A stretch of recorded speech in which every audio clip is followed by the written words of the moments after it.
Welcome in, everybody, to Fantasy Pros. This is Leading Off, brought to you by BetMGM, the king of sportsbooks. It's me, Joey P. Joe Pizzapia. With me today and every Tuesday is the one, the only Scott Bogman. And it's you, all the peanuts and the Cracker Jacks. Look at us. Over 200 people already watching live, lined up at the door. And we'll see if they all get through the velvet ropes today with their comments. And you can make those comments on our YouTube channel. Obviously, at Fantasy Pros MLB, be a subscriber and you can comment. Also, like this video because likes are good, right, Bogman? That's right. Do you like the like button? You like the heart? Like, where do you stand on all of that? Remember when Twitter used to be likes and then it became hearts? Remember that? Yeah.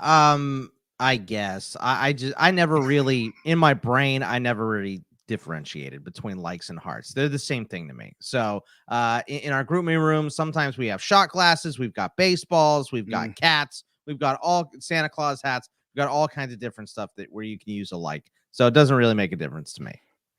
There you go. Indifferent to emojis, Scott Bogman, as always. And today we're going to get you through all the latest in Major League Baseball. And certainly last night was a little quiet on the home run front. Only 8 games, only 8 home runs. So it was sparse. But there's nothing changing with the ball, so it's fine. No. Now, here's the question. I saw on the sheet you had Goldschmidt. Now, he did hit a home run yesterday. But was that the holdover from Friday? And it was. I mean, I totally could have cheated and taken it, but he hit a homer on Friday. He hit a homer on Friday, so I'm good. I got. I think that's a second or third homer for me, so I'm all right. Except this one, it's 3. So I will let you have it because it was in the sheet. So your laziness, then I'll take it. Might be paying off after all. You know, I'll just leave Paul Goldschmidt up there every day, so it's fine. I'll take a Goldie bomb. You'll end up with like 32, 33. Okay. That's good. All right. Yeah. Good. It's not going to win you the contest, but it's good. By the way, we have officially mapped out. It is a Fernando Tatis autographed jersey we're giving away for the grand prize winner this year for Pristine Auction. So Fernando Tatis Jr., autographed jersey. There's still time to enter the home run contest. There's plenty of time to catch up to the Night King, who I can only assume is still at the top of the board. But you can only do that over at fantasypros.com/chat. So join the Discord and then get in that home run channel. All right, I'm going to start the show off by taking an L. I was attacking Jake Odorizzi yesterday, and he heard me. And apparently, I know, how dare I attack the guy with a 9 ERA, but apparently he's been hanging out with Justin Verlander at the end of the bench, talking about his mentality and the mental focus about pitching, and it paid off because he was good. And also Jerry Pena hit 2-run home run, his first there, so they topped the Mariners. So Jake Odorizzi kind of set me on tilt yesterday. 2 doubles, 3 RBIs for Travis d'Arnaud, and a victory for the Braves over the Mets. Wander Franco with the hamstring returned to the lineup yesterday, so that's good. But Dylan Cease, 7 shutout innings, 11 Ks. My goodness. That's a spicy meatball. What do you make of Dylan Cease, my man? Because this guy is taking it to a whole other level. I thought a couple years ago he could grow into a nice pitcher. He is an ace right now, and there's no arguing about that. I mean, you could tell last year with all the strikeouts, guy looked like a stud. Now, I do object wholeheartedly to his creepy mustache. But other than that, dude is absolutely on fire. He's got a good team, a good defense behind him as well. So I see this streak continuing for our boy Dylan Cease. He has been outstanding, and I've got him rostered in many leagues, so I like it. Yes, and unsettling mustaches are typically, they usually goes hand in hand, unsettling a mustache. My favorite thing is always in those 80s baseball cards and stuff. Everybody had a mustache. Everybody had a mustache in the 80s. These guys are like 25 years old, and they look like seems they're 47. Era appropriate. Right? The 80s mustache, but this, now that it's ironic mustache or it's curling it up at the, come on. How big of a creep would I look like if I just had a mustache? I'd look like a total creep. So I know, but you know what? I kind of like beard, to see beard or nothing. Yeah. I don't know, next time I shave, I'll cut it down to a mustache and give you a preview. So yeah, there you go. There you go. Nice. That drives the subscriptions way up here on the YouTube channel. All right, let's get to some of the injuries from yesterday. The Astros activated Jose Altuve, so he served the minimum on his hamstring IL. Ryan Presley begins his rehab assignment on Monday, so that's good for the Astros getting their closer back. Lou Trevino returning Tuesday today from COVID. Finally. But here's the question. Is he returning to the closer role? I say no, Bogman. Jimenez has been great. I mean, he's been awesome. Great. You're right. It just depends. I know that there'll be probably more people in our chat here to listen to us than to be in Oakland to watch a game because they had like 2,200 people the other day. It's just getting pathetic there.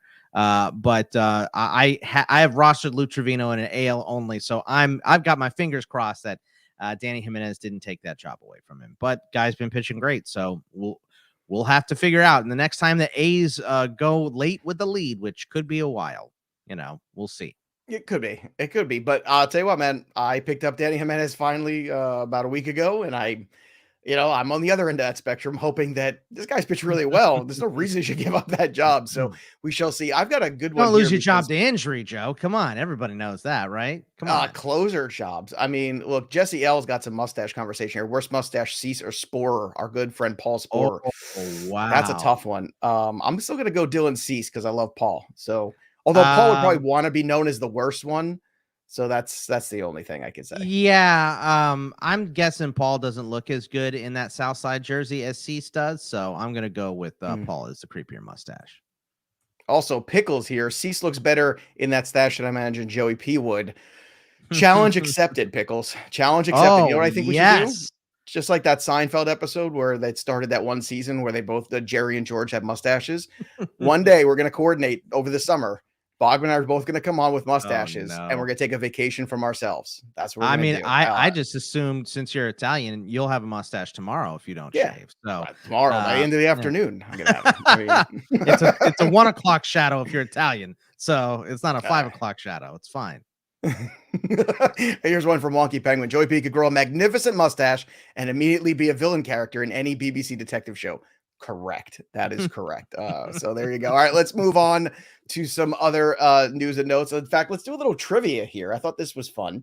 Which Cy Young Award winner has struck out Mike Trout more times than any other pitcher? So I'm going to give you Peanuts and Cracker Jacks a clue in this one, today's trivia.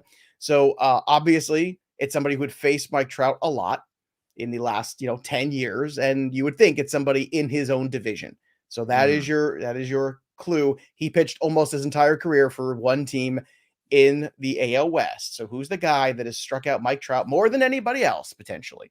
And in the meantime, while you guys marinate on that bad boy, let's talk about the MLB home run leaders. We've got Anthony Rizzo at the top of the board at 9, CJ Cron, who's been fantastic, over at 8, along with Aaron Judge, Austin Riley at 7, Jose Ramirez at 7 too. So some names you expect, certainly Judge, Austin Riley, Jose Ramirez. I think those are guys we all think would, be strong. It's CJ Cron and Anthony Rizzo. And I know Rizzo had a couple in one game, but still, CJ Cron's the one to me that we all thought, okay, he's going to Colorado. Things will finally break out. And then it did. And now it's really carried over. I feel like CJ Cron is almost like an underrated asset in fantasy. I think you're right. I mean, the lineup isn't great. It doesn't look like it's going to be great for a while, but you still are in Colorado. 50% of your games are played in the thin air. Pitchers have a hard time adjusting to Colorado a lot. So you see better pitches and guys taking advantage of it. I think when I looked, I believe it's a 7-1 home road split on his bombs. So not a shock, but they're playing at home today. So listen up for his name a little bit later in the show. All right. And there you go. And yes, we will talk about Joe Ryan. I see people asking about DFS. The answer is going to be yes, but let's talk some more about some of the other leaders right now in other categories. Let's talk about the stolen base leaders. Julio Rodriguez might have gotten off to a slow start, 1 home run, 238 batting average, he's got 31 strikeouts in 80 plate appearances. But he's still got 9 stolen bases. So even though in Roto leagues, if he drafted Julio with high hopes and he's killed you in some categories you thought he'd be, better in, the 9 stolen bases have been brilliant. He also made a terrific play in the field yesterday. I feel like Julio is going to be fine. I think I've gotten past that initial first week of getting a little worried. And then the second week going, oh no, are they going to send him down? I think we're past that point now. I don't think he's getting sent down at all. I think he keeps this job for the entire year. And with the 9 stolen bases, I mean, I don't like to extrapolate, but it feels like 30 is well within his grasp this year if he just stays healthy. Yeah, the Welsh and I were talking about this earlier, and he said, obviously he follows all the minor league guys closer than anyone. And he was talking about how he did not expect this, all of these stolen bases from Julio. And he said, I would probably put him down for 25 for the rest of the year, only because he has 9 already. I think the more he hits, the less he's going to be willing to steal. and the homers are going to start to come. And we know that just by watching that one, compilation of all the called third strikes on him because he's a rookie, 11 of those strikeouts were called looking and should not have been called looking. So, you cut those out and he's at 20 strikeouts. Still not great, but much better than 31 or whatever he's at now. So I have no reservations about Julio and his success. Shout out to Ryan Eberly from the Peanuts and Cracker Jacks. He got the trivia question right. Who has struck out Mike Trout more than anybody? Felix Hernandez. King Felix, you want to take a ventures in how many times there? 27 times. So King Felix, once upon a time, pretty good. Dylan Cease only needs 5 more starts against the Angels to catch up. So. Let's do some more leaders here for a bit, and let's talk a little bit about the strikeouts on the other side here. Let's talk about the strikeouts for the pitchers. Corbin Burns at the top of 43, Max Scherzer with 42, Shane McClanahan coming off another good start, 42, boy. Kevin Gausman at 41. So those are the guys in the 40s, and then right after that, you got Cease, Rodon, and Kyle Wright rounding out that grouping. So just like we all predicted, Kyle Wright. Just like we all predicted. Well, McClanahan, I think, was one of those pitchers that I think if you look at this group, Burns and Scherzer were two of the elite pitchers that I felt really good about going into this year. And then all the guys that are kind of floating around here, Joe Musgrove, Dylan Cease, Kevin Gausman, Shane McClanahan, all of these guys were the guys we kept talking about. Build your rotation around a couple of these guys instead of one of the big dogs, and you'll probably have a more well-rounded team. And so far, at least after the first month of the season's in the books, it appears like that's exactly the strategy for success so far. What are your thoughts on that? I mean, it's absolutely right. It's funny because in my entry leagues and my ITL leagues and my home leagues and stuff, these are the pitchers I have. I have Cease, I have McClanahan, I picked up Kyle Wright in a couple spots. And in my, major publication, TGFBI, my TARF leagues and all that stuff, I went for, I swung for the fences with DeGrom and Chris Sale and Jack Flaherty. That's my TGFBI team, Joe, is DeGrom, Jack Flaherty, Chris Sale, and oh, by the way, I have Eloy. So I think I have 2 open bench spots. It is just pathetic what I'm doing with my TGFBI team. But for the rest of them, I went, one higher guy and then McClanahan, Cease, guys of that nature. So I have a lot of Frankie Montas shares who's up here. We talked about Eovaldi a lot in the preseason. I've got him in a couple spots. So, and I have Logan Gilbert everywhere. I think my most rostered player is Logan Gilbert. So happy with how the pitching is turning out right now. We know it's a long season and it's obviously not going to stay stable because it never is. It's like handling starting pitching is like handling uranium. You got to go on a list. That reminds me. I left some uranium on the counter. I got to go put that away after the show. Send it to PlayStation. 6 guys have 4 quality starts. 1 person has 5 quality starts. You want to take a guess who that is? Without looking, no cheating. 5 quality starts. Is that Logan Gilbert? No, it is not Logan Gilbert. Actually, it's not even Logan Webb. It's no one named Logan. It's not even Logan. No Logans. Joe Musgrove. Musgrove been outstanding. I don't have any shares of Musgrove because that was Welsh's guy. So he was getting him before I was in most leagues. I play in most leagues with Welsh. So I think I may have 1 Musgrove share across my 13 teams. Disappointing. Yeah. All right.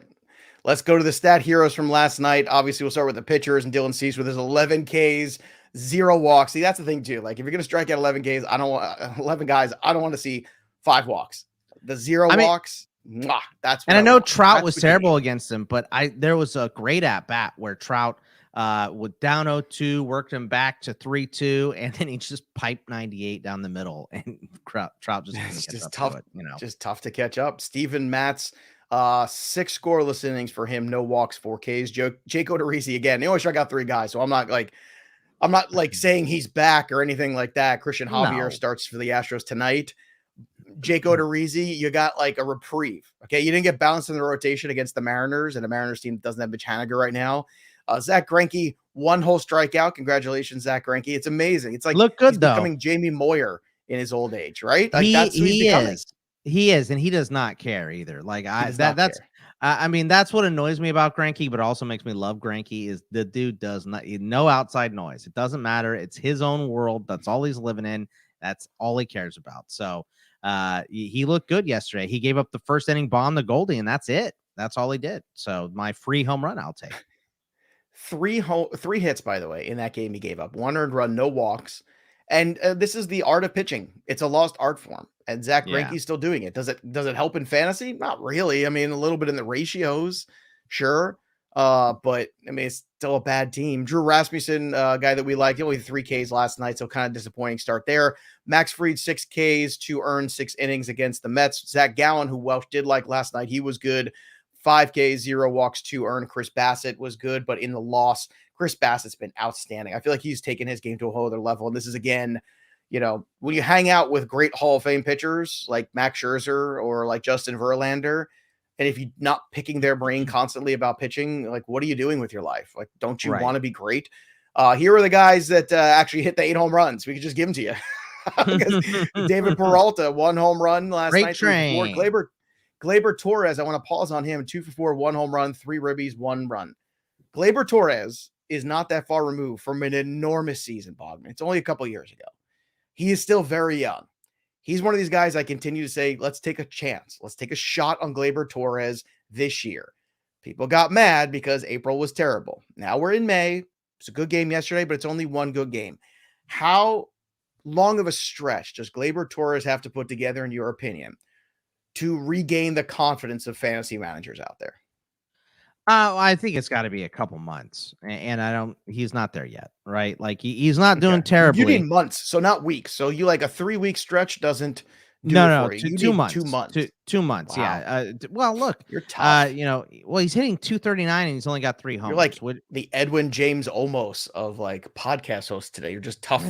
I got to get through to these kids, man. I got to teach these kids. The Bill Belichick version is my favorite. Yeah, man. He's got it. You're not the only smart guy. Saris we had on our show, and he was a big Gleyber turnaround guy this season too. I think I have 1 or 2 shares. I don't have many of Gleyber, but I don't think he's getting back to his outstanding year. But like you said, he's very, very young. He's still only 25. So there's more than enough time for him to come back and put up these numbers. If you're expecting a 38-90 year with 96 runs, that's not what you're drafting Gleyber Torres for. You're going to be happy when he hits 20. Well, you know what? I saw him as an opportunity because he was being underdrafted. And in the Black Book Challenge League, I went ahead and I selected him to fill in because I took Tatis. I was like, well, I'm going to take a shot at Tatis because there's no corners in that league because I'm not a masochist. 1 catcher, no corners. Let's just play baseball and have some fun and like have rosters that we can actually, enjoy life with. And I thought he was the perfect guy because it's not like such an old man, by the way. I know, let's get left field, center field, and right field in there too. Let's put defensive statistics. No, that's the worst. Give me F4. I'm the opposite. I feel like I'm like I want to do like the FanDuel Turbo version of fantasy baseball. Where I just want to make it super simple and fun again. But to me, he was like that perfect guy. Willie Adames was one, Gleyber Torres were the other. Take a shot on these guys. And if you get a good couple months from them, awesome. Then you keep them and you move them to utility spot, or you keep them on a bench, or you trade them. And if they don't work out, well, then you can take, Tatis will be back hopefully in June, and all is right with the world. That's what you hope for. Other guys last night. Would you want Adames right now, or would you want? Torres? Adames. I wanted Adames anyway. Yeah, I was such a jobber for him, man. I wanted him so bad on all my teams, and I think I got 1 share because I just couldn't get it. I talked about him too much. Just making sure you're not crazy. I mean, well, that's not the same thing, but yeah, those mutually exclusive, they are not. Travis d'Arnaud, 3 for 4, 2 doubles, 3 ribbies. He had a great night yesterday against his old team. Yandy Diaz, 2 for 5 with a home run. Goldie had his 2 for 3 with a dinger. Manny Margot, 3 for 4 with an RBI. Austin Riley, another homer for him. Marcana with a home run and 1 RBI, his first home run of the year. Shout out to Marcana. Jeremy Pena hitting 215, but he does have 5 home runs here. Any concerns here with the batting average? I don't have any. I think Pena's just a pretty good young player. And I think everything will just kind of even out over time. Like, I think the batting average will come up, the power will go down, and you'll get like a nice 15 to 18 home run guy.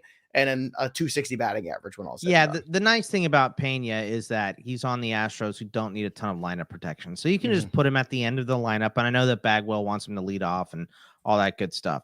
But, he's going to have to prove it first. And that this is an outstanding lineup that the Astros have. So you can just set him at the bottom of the lineup and not really have to worry about him hitting low or whatever. Let him work through his stuff. It's not like he has to go and hit in the middle of the Pirates or Royals or wherever, so that's the good thing about him. And they do have, they got Nico Goodrum, who's a vet, like waiting behind him for him to have like a really horrible 2-week stretch or something, but I'm not too worried about Pena. No, by the way, Dr. Glenn says a stand and deliver reference in my baseball podcast was something I wasn't expecting. Well, why? Have you not been watching this show for over a year now? This is what we do. We make stupid references, have some fun, talk a little baseball, say some smart things, hopefully somewhere in between. Dr. Jordan Glenn Alvarez must be a Cylon. Jordan Alvarez up to 7 homers now. I play with enough leagues with the doctor, believe me. Luis Robert 3 for 4. No homer, though, for Mike Mayer. So good. So we keep him suppressed. And Bo Bichette 7 for 12 over his last 3 games. Let's get to the stat zeros. Dalton Jeffrey 6 earned 11 hits. Against the Rays. Pablo Lopez. Look, Look, Pablo Lopez hadn't given up an earned run. Okay, basically. Not until he faced the freight train. I know, the freight train that is the Diamondbacks. Well, David Peralta's the freight train. He still gave you 7 walks and 4 2/3. Look, 7 Ks rather 2 walks and 4 2/3. You'll still take that start, even though the 4 runs were bad. All right, here we go. Here are the hitters. Mike Trout 0 for 4 with the golden sombrero. Aaron Hicks 0 for 4 with the hat trick, 3 strikeouts. Jose Miranda's debut 0 for 4. Whit Merrifield 0 for 4. All right, look. Yeah, Whit Merrifield. Look, it's starting to hitting get a $151. The OPS is at 390. Here's what I want you to do, Whit Merrifield. I want you to just take a day off. Just don't come to the ballpark. Just don't even show up. Give him a personal reasons. I don't know, whatever it is. Just some kind of thing. Clear your head. Come back and play. Now, I am still not worried about Whit Merrifield. Jesse Winker, on the other hand, this was the biggest red flag of going into the season for me was Jesse Winker. He is now to a $190 with a 565 OPS. I know it's better than Whit Merrifield, but I am still more concerned about Jesse Winker because of the kind of hitter he is. He's had bad splits in the past. He didn't have a lot of power in the past. Yes, last year the power did kind of pop, but it was a good ballpark in Cincinnati. Yeah, exactly. So Whit Merrifield, Jesse Winker, who are you more worried about, or should you be more worried about? I'm more worried about Whit, but it's because I have shares of Whit. I don't have any shares of Jesse Winker. So that's just where we're at with him. But I'm at this point, we're into May, so we're starting to get worried. We're not in cut worry. I think cuts for good players have to come after 6 weeks. So we got a couple more weeks for that to happen here. But I think I'm starting to get worried about both of them. They need to turn around really quick here, especially Winker. Like Whit, you give a longer leash to because he's a higher pick and provides you more upside. But Winker, we're getting to cut territory for Winker. All right. I'm also not worried about Altuve. He just came off the IL, so he had to walk in 0 for 3. $154. Trade me Altuve. I'll take Altuve too. Sure. Give me Altuve. Give me Whit Merrifield. Give them all. I'm fine. Let's go to the home run leaderboard, which I don't expect to have a lot of change. Nope. Night King of the North. Now, Night King of the North, you're officially the winner for April. Although I do see All I Do Is Win has now made it to double digits. So we've got 2 people with double digits. So the Night King of the North is double up there. digits. All I Do Is Win up to 10, calling Jordan Alvarez last night. And Adel Gadillo, our friend, Antonio, also called Alvarez. He's up to 8. So Night King of the North, if you're watching today. I did it again. I'm such a terrible host. There we go. We were naked for a second there on the show. My our God. overlay. Well, accidents happen. Oh, my stars. Oh, my goodness. Night King of the North, I want you to email us. Go to mailbag at FantasyPros. Again, mailbag FantasyPros. Say it's me, the Night King of the North.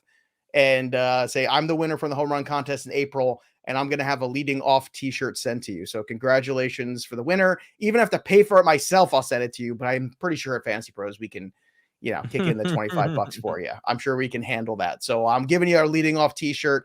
Email me. I'll send it to Blaine. I say, Blaine, go do this. Make this work. and we'll have that for you. So congratulations. We'll see who wins the month of May. Maybe you can win a t-shirt. Again, you got to be part of our Discord channel at fantasypros.com/chat. And also, don't forget, we got some wagering offers too. Use that promo code leading off over at BetMGM, the king of sportsbooks. Special offer. All the new users bet $10, win $200 when you bet on any game, regardless of the outcome. You don't even have to be right. All you got to do is bet on it for $10 and you win $200 when you sign up today. Download the BetMGM app or go to betmgm.com and enter the promo code leading off. Make sure you wager responsibly. And speaking of that, let's give you some responsible wagers out there all over the place. Using our prop bet cheat sheet over at bettingpros.com, which I highly recommend everybody taking a look at. It's a very useful tool, just like me, a useful tool. Taylor Ward on DK, 1.5 is the number on him. For total bases, you're going to get plus 115. If you go the over, he's projected at 2.5. Vlad Guerrero, same number, 1.5 total bases against the Yankees tonight against Jameson Taillon. I like him and I like Springer. Both of them on DK happen to be 1.5, and both are plus money. Vlad is plus 105. Springer's plus 110. Good numbers on them. Juan Soto, total bases over in Colorado tonight, 1.5. He's projected at least 2 and change. You get even money on Juan Soto tonight. And Carlos Rodon, this is a fascinating one. It's against the Dodgers, but he's got the highest K rate right now in baseball. So here's my question to you, Bogman. The number 7.5 on FanDuel. To get the under, the juice is minus 128. But do you think he can go the over tonight at 7.5? Can he strike out 8 Dodgers?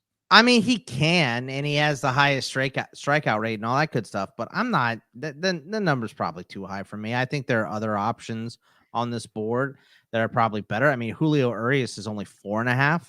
I kind of like Joe Ryan at 6.5. Alek Manoah at 6.5. These are all strong. So I don't think I would bet the over on Carlos Rodon, although he can do it. Guy's best pitcher in the world right now. And I tell you what, as long as he's healthy, you might as well bet on him. Right. So because it ain't going to last the whole season if you're me. So I don't think this will last. I think he will not pitch all the way to the end of the year. So, you know what? If you want to bet on him, I totally understand. He's been outstanding. All right, fair enough. I'm going to run through some of the pitchers on the DFS slate today, and then Bogman's going to give you some BVP. Let's get to DK. Joe Ryan's at 9.5. Alek Manoah's at 9.7. I'd love to tandem these two guys in here because Alek Manoah seems to own the Yankees. Man, and I love that about Alek Manoah. The hoss is up there. These two guys deserve your respect. Joe Ryan's got a great matchup against Baltimore tonight. So Ryan and Manoah is a pairing. It's expensive, but you can find some guys in there that are cheaper that you can get some love with too. And especially some of the guys in the lower tiers of some of these lineups, you can make this work. And if both pitchers pitch up to their ability, it's a really good night. Kopech is 9.3. Brandon Woodruff is only a tournament play right now at 8.9. If you want to take one of the aforementioned pitchers, either Alek Manoah or Joe Ryan, you can pair him with Christian Javier at 6.8. He exceeded even my expectations in the last start. I think he could do it again. I think that Mariners team without Haniger in it's not quite the same lineup. Paul Blackburn, 7.7. He's another secondary arm you can get no matter what Mike Mayer tells you. And then Carlos Rodon is expensive. He's 10K on DK. Urias is 8.4. This feels like a 4-outcome game. It's funny because I think you could go with Rodon in a tournament. I'd go with Rodon in a tournament over cash game tonight because of the 4 outcomes, because I think the roster percentage will be low because his price is high. You could put him with Blackburn or Javier, and if both those guys hit and Rodon pitches well above board, you could really make some hay. But I still like Ryan and Manoah as the best DK pairing. On FanDuel, Joe Ryan is super expensive. So is Manoah, 10.2 and 10.4. Kopech is cheaper at 9.2. $1,000 difference. Yes, please. Javier is super cheap at 7.6. You can go into that Colorado game. You can go into that Yankee-Toronto game. You can do whatever you want tonight with that. Rodon is even more expensive than the other guys too, 11.1. So on FanDuel, I go all the way down to Javier. Kopech's good in the middle. Or I pick either Manoah or Joe Ryan out there. I don't want to go all the way to the top to Rodon. All right, the stacks of the night. I like Milwaukee at home. Winds blowing out there today too. Minnesota and Toronto. Those are the 3 offenses I like. Bogman, you got any numbers to throw at our listeners here? Well, how about another stack? How about the Houston Astros against Chris Flexen? 25 for 80. That's a 360 average with 2 bombs and 6 doubles against him in 80 at-bats. So I like the Astros as a stack. Jose Abreu, 6 for 11 with a bomb and 2 doubles for Smiley. Leury Garcia, 4 for 11, a bomb and a double versus Smiley. Vlad Jr., 3 for 9 with a double versus Tyon, and Tommy Edman 5 for 12 in his career against Brad Keller. So those are a couple of guys with some good PVB matchups, and the entire Houston lineup is a good stack against Chris Flexen, it seems. Now, tonight I'm going to be super mad because I was going back and forth between two guys, and Mayor took one of my two. He took Vlad. And I'm sure Vlad's going to hit a run tonight. I'm going to be pissed off. I've taken Juan Soto, so I need to just break the slump. So I'm going to go back to my favorite player, Juan Soto, to do it. Bogman, I see you're staying in Colorado for this home run call tonight as well. Yeah, CJ Cron, we just talked about it. The split is excellent in Colorado, and it's Eric Fetty pitching. So I think all of this adds up to CJ Cron going yard. Let's go. There you go. Excellent. All right, we'll be back again to do it all again tomorrow in the afternoon. In fact, Mike Mayer is going to be joining us, I believe, tomorrow. Ooh. So, boy, oh boy, some more. Can't wait to throw some more Paul Blackburn stats at him. But the bad news is when Vladimir Guerrero goes home run and tonight, and Juan Soto goes 0 for 5 in Colorado, I'm going to be miserable. So that's worth tuning into right here. So subscribe to Fantasy Pros MLB. If you like the video, well, like the video. And of course, make sure you subscribe to get all the great content. The waiver wire video will be back, by the way, and a lot of people like that.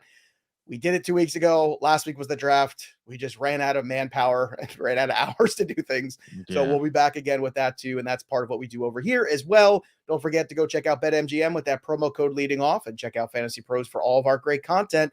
That'll do it for us, but the story of the game goes on. For Scott Bogman, I'm Joey P. We'll see you next time, kids. Bye.